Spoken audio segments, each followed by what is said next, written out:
Ano ang tunay na kaibigan? Pinalalabas niya ang magaganda mong katangian. Yung laging nandyan para sa'yo, kahit sa kagipitan. Sabi sa Kawikaan 18:24, mas malapit pa sila kaysa sa isang kapatid. Yan ang tunay na kaibigan. Mahirap makakita ng ganyang kaibigan. At kung ang laging nasa isip mo magustuhan ka ng lahat, baka kung sino-sinong maging kaibigan mo.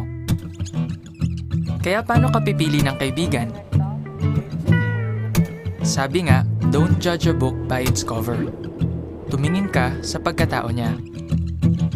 Yung mapagkakatiwalaan. Yung marunong magpatawad.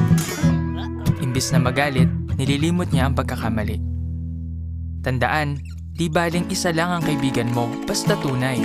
Kaysa marami nga, fake naman. Para makakita ka ng tunay na kaibigan, kailangan mong maghanap. Baka magulat ka, nandyan lang pala sila.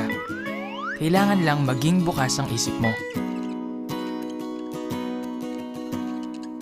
Pero wag carbon copy mo lang ang pipiliin mo. Pwede mong maging kaibigan yung iba ang libangan o talent. Pwedeng mas matanda o mas bata kaysa sayo. Iba ang background o kultura. Ang dami mong pwedeng maging kaibigan. Pero ang tunay na mga kaibigan, may prinsipyo sa buhay. May kaibigan ka ba na niloko ka? Ichinismis ka? O siniraan ka?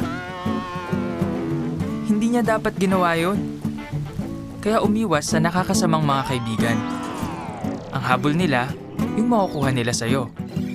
Pinipintasan nila ang pagsasalita mo, ang itsura mo, pati mga paniniwala mo.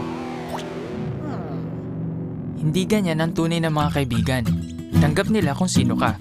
Kaya pumili ng marurunong na kaibigan. Hindi lang yung maraming alam, kundi yung marunong sa buhay. May paninindigan sila at makikita yon sa kilos nila. Batay sa Kawikaan 27:17, may matututuhan ka sa tunay na mga kaibigan. Tinutulungan ka nilang maging mas mabuting tao. Paano ka magkakaroon ng ganong kaibigan? Huwag mong asahan na sila ang unang makikipagkaibigan. Ikaw ang mauna. Gawin ang unang hakbang. Makipag-usap ka. Oops, kailangan mo nga magsalita. Pero hindi puro tungkol sa sarili mo. Tanungin mo sila. At makinig ka. Makinig na mabuti. Pakikinig ang isa sa pinakamagandang regalong maibibigay mo sa iyong kaibigan. Ano pang gagawin mo? Kailangan mong magsikap. Oo, magsikap. Magsikap ka para lumago ang pagkakaibigan nyo.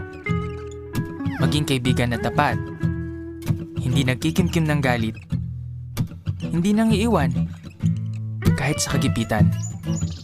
Kung ganyan ka, lalago ang pagkakaibigan nyo.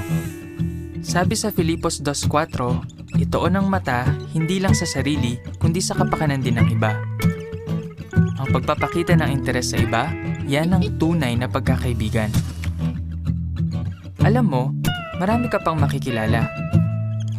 Nasa sayo kung sinong pipiliin mong mga kaibigan. Maging matalino sa pagpili. Pumili ng tunay na mga kaibigan.